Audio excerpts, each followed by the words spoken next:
So, hello to all my old subscribers, all my new subscribers, anybody watching this. To anybody that's new to my channel, my name's Jalil. To all the people who are returning viewers, this is my first official Q&A video. So we're gonna be taking random questions. It could be about anything.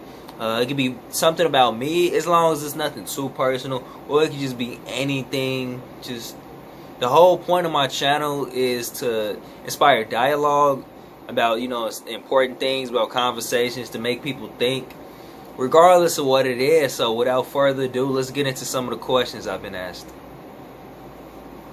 So this first question actually comes from somebody I'm pretty good friends with on Instagram, and I have these type of conversations with all the time. So coming from @MissUntroubled, do you think that there is knowledge about this world and history that only the most wealthy and privileged know about? Like, without a doubt, I would say yes. A lot of times, like, I talk to people about issues like this, and I tell them, like, most of the problems in the world, yeah, racism exists, but it's really not so much black, versus white. A lot of shit is really, like, the poor versus the wealthy, and uneducated versus the educated. Like, here's the thing. If you're properly educated and you know things that most people don't, you have an advantage on them. So of course you're gonna get by in a society that's like solely based upon capitalism. So you think people, that have money, you think they don't teach their kids certain things that people like my black ass in the projects or somebody else that they don't know? Because they want to keep wealth in their family. They want to keep their children and their children's children's like with money for a long time. So you think they're not teaching them things that people like us are getting? Why do you think, quote unquote rich people have the best educations? Why do you think, their children are prepped for the world? See, we teach our children and the people in our community how to survive. They're teaching their kids like how to control and how to run everything. So yeah, of course. I mean, when you just think about the way our education system is, like, there are things they teach us in school that if you do your own research on, you're gonna know for a fact it's gonna be a lie. Like, we're just now getting to the age where people have stopped saying that Christopher Columbus discovered America. So imagine if you had the money where you didn't have to have a basic cash education system. Imagine the shit that you would learn about. People always talk about, oh, you got to go to college to get educated and all that. That's really not true, because I know niggas that been to jail that are actually smarter than like most people who haven't been incarcerated. Is it because going to prison or going to a trade school or going to a particular thing is going to give you an edge that other people have? No, it's about your effort. You can learn just as much as you want to on your own without going to some type of institution, without going to school. You can learn anything you want to. So on this level, somebody like me, somebody that's poor or just, living on this level of means as far as like money, of course, somebody that's rich and privileged, of course, they're going to know shit that people like us aren't going to know. So I kind of went off on a tangent on that. But yeah, without a doubt, I'm pretty sure like the social elite, I'm pretty sure they know all types of shit that we will have no way of knowing or have access to learn. This next one is actually coming from somebody I'm pretty really cool with. He's been watching my videos for about 5 years. So this one's for you. I'm gonna read your question. His Instagram is never stop living humble with underscores in between every word. So he says, what are your thoughts on police brutality in Chicago? I guess Chicago specifically because I'm from Chicago. Like, most of my experiences in life have been here. But I mean, it's a lot of the same shit going on in like every major urban city with minorities. I don't have to be in New York or Compton or just anywhere else to know this shit. But like, my whole take on it, I have two sides to it. I feel like police brutality is as bad as it seems, but it's not at the same time. And I'm gonna tell you why. Because a lot of times, a lot of the reasons why this shit is happening is because of racism too. But we kind of like, as a black person, I'm not going to speak on like Mexicans or Puerto Ricans or just whatever minority groups. We kind of ask for a lot of the problems we have. And it's not that I'm saying we're asking to be abused. It's that we complain about being oppressed and shit like that, but then we don't really give like people on the outside looking at anything to respect us. Like, I'm not saying that these police officers are justified in any of their actions, but I'm saying you got to think about it from their perspective too. A lot of times they judge us and they look, well, these people don't give a fuck about each other. They kill each other all the time. They do this. Why should we play nice with these motherfuckers? Like, why should we really, like, do this? We're putting our life in dangers. Even though we're getting a paycheck, it should not work for it. We're coming into these communities with these people that don't give a fuck in the first place. So why should we? Why as well kill them and get as many of them off the tree as we can. And that's not okay at all. That's not justified. But you got to face facts and you got to face reality. That's how a lot of these police officers probably looking at it. Or maybe some of them are just generally just racist fucks. I mean, from the start. And they don't have a heart and they're not thinking about it and they just don't give a fuck. But my whole thing is, yeah, it's bad out here. But, like, what are we doing to save it? You know what I mean? Like, our answer is usually, oh, let's riot. Let's do this and all that.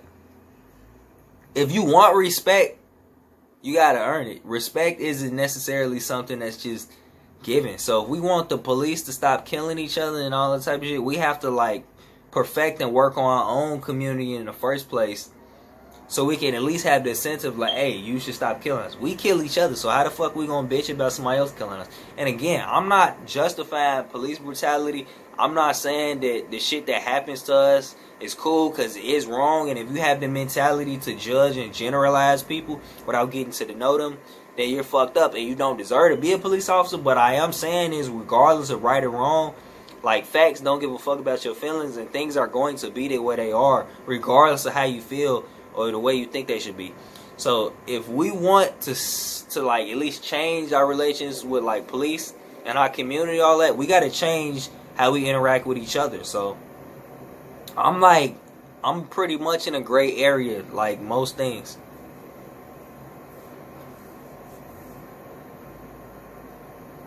I don't actually know this next person. It was just from a Q&A I did on Instagram. So 9 out of 10, they're probably not gonna watch this and they don't give a fuck. But I'm still gonna answer because I like the question.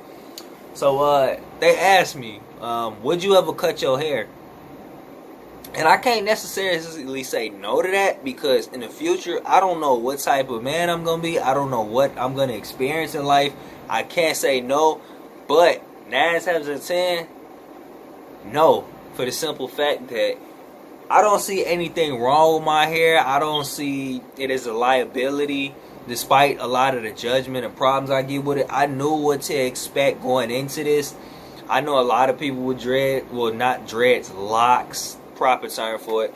You know, my mother was at one point, she worked in a hair salon. She's very trained on how to, you know, retwist my hair. You know, she knows a lot about it. She explained to me the process. I knew what I was getting into going into this, and I know what to expect in the future. Like, by the time my hair is like right here. So I really don't see any reason why I should. I know what to expect. You know, I love my hair. I really see no problem with it. I see no reason to cut it now. Yeah, do I get stereotyped a lot? Do I get judged a lot? Yeah, but like me, like, I'm the type of person, like, as a man, like, I'm gonna do whatever I want to do within reason. It's my hair. I'm not gonna let what people think about me or what people see in their own warped reality. I'm not gonna let that stop me from being myself and embracing my own ethnic, you know, identity. Like, I like having long hair. I like having locks. I like being able to shake my hair around and all that type of shit. I like the way I look with long hair. Nothing nobody think is ever gonna fucking stop that. Unless I really just get tired of having hair the next couple years, or you never know. I might want to cut them just so I can regrow them, just so I can do the process of. I don't know. The most I plan on doing is trimming them when I get past my chest, because I don't want them to be any longer than that. I feel like that's gonna be really hard to maintain. Yeah, man. As far as I know, I'm not cutting my hair anytime soon. That's pretty straightforward answer for you. So my homie KTMatch323, I apologize for butchering your Instagram name, bro. I never really understood what that meant. But he asked, do you think that there's organs harvesting going on in the shop? Oh man, see, I don't like to look at myself as a conspiracy theorist, but at the same time, I am. I feel like if there's some type of logical basis or reasoning behind the theory, technically it's not really a conspiracy. The only reason it's a conspiracy is because it isn't confirmed. And, like, I don't really know how to answer that question to you, bro. Like, without just my own speculation, I feel like it definitely is. it really goes back to that other question when I touched on this and I said, how black people, have we killed each other in our community? We don't give a fuck about each other. Like, there's definitely a fucking black market for people's organs. There's a market for people's hair. All types of shit that we don't know about. There's like sex trafficking. It's a lot worse shit than black on black crime going on in the city. A lot of people don't realize that. But every time you turn on the news, you see a little girl's missing or some shit like that. It's a lot of shit going on. Like gang violence and all that in the media, like you see on the news, that's just a cover to distract people. But if you do your homework and like you actually think outside of the box and don't let like what you see like on Fox Channel 32 like confuse you or throw you off, you'll realize there's a lot of crazy shit going on. Do I have any evidence that they're stealing our organs and shit like that when we die or in morgues and all that? No, I don't. But am I going to put that past it? Of course not. If we're going to kill each other and we know that they know that there's a demand for things like that, why the fuck wouldn't they steal our organs? And again, not to touch on the conspiracy theory part of it, but I mean, come on. You guys telling me you've never heard cases of people dying and their body parts and organs just mysteriously disappearing? Like, is that a coincidence? Is there like some cannibalism going on? Like, what, people just, oh, let me take this guy's fucking liver. Like, Venom is like, no, there's clearly something going on. So, hell yeah, I definitely feel like there's some type of black market organ trade going on. I don't know anything about it. I don't claim to have any knowledge, but this is just my speculation based on things I've heard of. I don't know. I can't really say yes or no, but I feel like yes. So Bryce, I know you watching this. I know you subscribe to my channel. He asked me to do a video on loyalty, like what my take on loyalty is. That's not really a question, but because that's such a like a interesting, I guess, like idea for a video, I'd actually like to do a video, and I actually like to tell you guys a whole story on it. So I'm not gonna touch on that like here in this Q&A because technically that's not a question. But if you guys like are really interested in what I have to say on loyalty and you want to hear my story or whatnot that I wanted to share with you guys that goes with that subject, I'm gonna need you guys to drop that in the comments. I'm gonna do the video sooner or later, but like the more I know people want to see the video, the more likely I am to do it. But other than that, this is how my Q&As are gonna go. It could be about anything. Obviously, I'm here to talk. I mean, I'm here to entertain you guys, but like I like to strike up dialogue about things. I like to think. I like to debate. So it could be about anything. It could be political. It could be personal about me. If it's something that's too personal, I'm not going to answer it, obviously. But 9 times out of 10, I'm comfortable talking about a lot of stuff. So, yeah, I hope you guys enjoyed the video, even if you only watch like my response to one question. The view is always appreciated. If you want to leave a dislike or whatever, I don't really give a fuck because you still came and you supported my video by giving it a view. But I'm out.